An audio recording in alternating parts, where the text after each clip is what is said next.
Pascal Armé, bonjour. Bonjour. Vous avez entendu Christian Maria qui parlait de polar historique. Vous, eh bien, ce que vous aimez écrire, eh bien, ce sont des romans d'amour.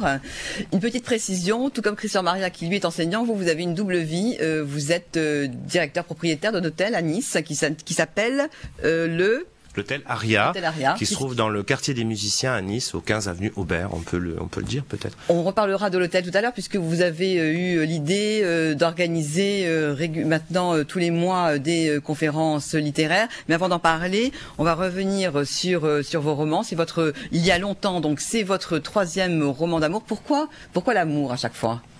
Oh bah, je crois que c'est un sujet qui passionne les gens. Je veux dire, et l'amour, c'est quelque chose qu'on a au fond de soi, c'est ce qu'on a à l'intérieur de soi. Et je dois dire, il n'y a pas une seule personne qui est pas intéressée par ce sujet-là. Mais c'est vrai qu'on en parle un petit peu moins en ce moment. On en parle un petit peu en général à la Saint-Valentin, à des périodes bien précises. Mais mon roman, c'est pas que sur l'amour, c'est aussi sur la complexité d'une relation. C'est sur le vécu, c'est sur les différences, etc. Et tous vos romans, justement, sont construits autour de ces différences, de la perception qu'a chacun eh bien, de la relation. Oui, absolument. Moi, j'aime mettre en scène, en fait, ce livre, il est construit un peu comme une pièce de théâtre.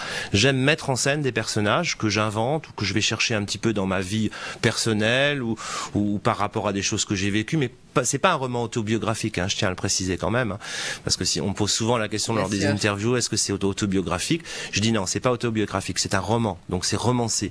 Mais je pars d'histoires que j'ai vécues ou que j'ai entendues ou que j'ai lues dans un journal ou un de mes amis à qui il est arrivé une histoire, etc.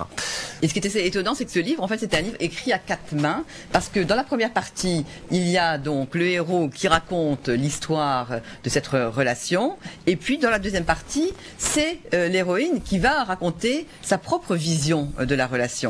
Voilà, parce qu'en fait, la première partie donc du livre, c'est le personnage masculin donc qui est commercial en expertise d'assurance, qui s'appelle L'Angle, donc qui a sa propre vision des choses, qui va rencontrer une jeune fille qui s'appelle Ludmila, et bon, lui, il voit cette relation sur un certain angle. Je veux dire, il voit pas la même chose. Je veux dire, j'ai pris comme base, vous voyez, un ouvrage bon, pas de psychanalyse, mais on va dire de vulgarisation de la psychanalyse il y a quelques années, qui a été un best-seller, on a entendu parler beaucoup, Les hommes viennent de Mars et les femmes de Vénus.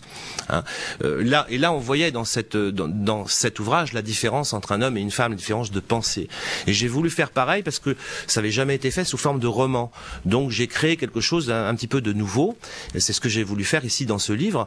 Donc en fait, c'est la même histoire d'amour racontée par le personnage masculin d'une part dans la première partie du livre, et la deuxième partie, c'est la même histoire d'amour racontée par le personnage féminin, donc par Ludmila.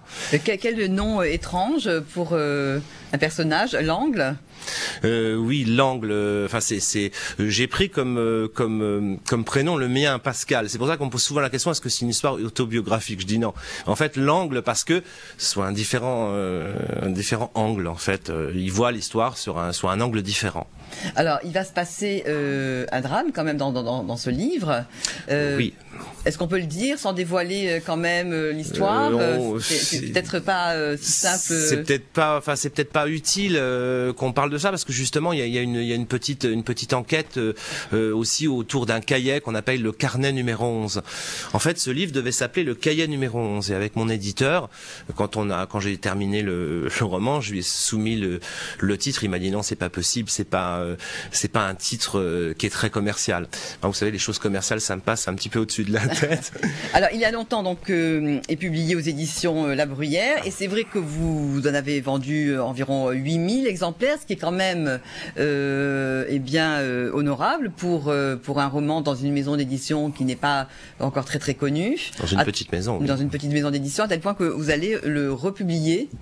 Oui, c'est-à-dire qu'on m'a demandé de le sortir à Québec et donc au Canada, et ensuite en Tunisie, mais dans une autre maison d'édition, en mettant quand même édition La Bruyère en édition première édition sur le. D'autres projets d'écriture? Oui, je suis en train de travailler sur mon 4e roman qui va s'appeler Transmission. Encore un roman avec des différences.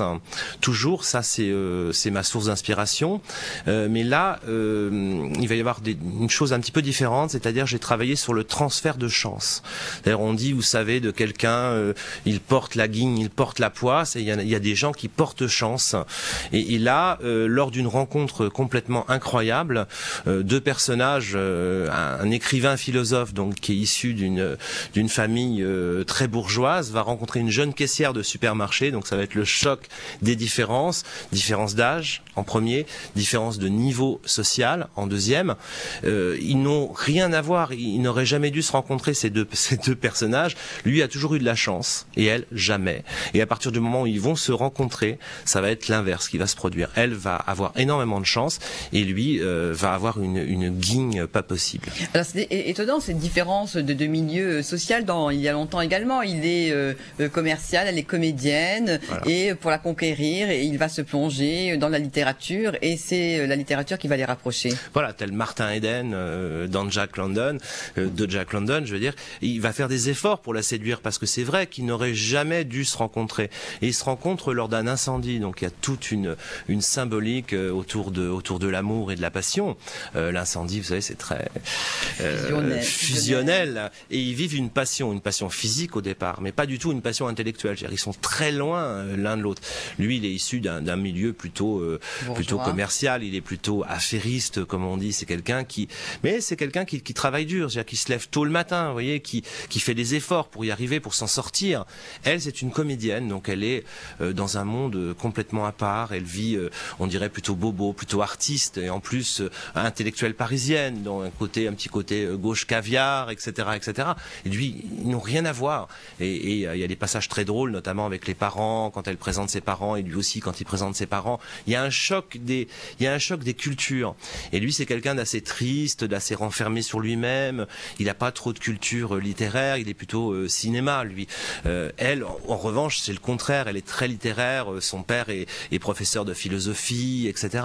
Donc, il n'aurait jamais dû se rencontrer. Mais lui, il va faire des efforts. Il va lutter pour la séduire et il va se mettre à lire, se mettre à dévorer même, à dévorer 3-4 livres par jour pour pouvoir la séduire et ils vont se rapprocher autour de la lecture. On va terminer donc par ces conférences littéraires que vous organisez dans votre hôtel Aria tous les mois. Donc. Voilà, donc la première a lieu le 27 mars, c'est un vendredi, à partir de 19h jusqu'à 22h. J'ai comme invité principal Luciano Melis, qui va nous parler de son succès de l'année dernière, qui s'appelle Garibaldi, mon héros. Ça va être mon invité principal.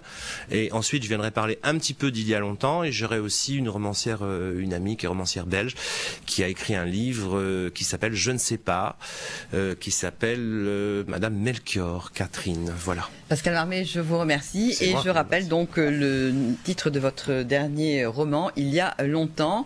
Je vous remercie. On va maintenant